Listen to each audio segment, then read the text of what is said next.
Okay, so as it was getting dark last night, I came out and started pulling these beds out that we were going to cover and burn off. So the first thing I did was take out the big eggplant, and I pulled it up. And I don't see any nematodes there, do you? No. So this bed might be okay. I started pulling this one out though, and this okra is definitely full of nematodes all the way down. Yeah. So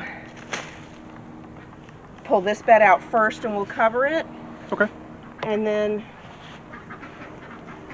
I guess we'll know when I pull this tomato out that I really don't want to pull out because Yeah, it's covered in bloom. So. It's got fruit on it too. I mean, not a lot, but it's been so hot. Yeah. But it's got fruit on it. So, and it looks good. So I might just tie this up and do this bed first. That's fine. You think that's the appropriate thing to do? Yeah, I think so. Okay. Goodness gracious. Okay. Well, then I'll work on this bed over the weekend. I'll get the last of the eggplants off of that big eggplant. I'll get that out of there. I'll work on this bed. I got a couple bell peppers in the back there that I can get. They're just little ones. They're not doing very well. And then I'll tear the beans out last. Okay. All right. Sounds like a plan. Alrighty.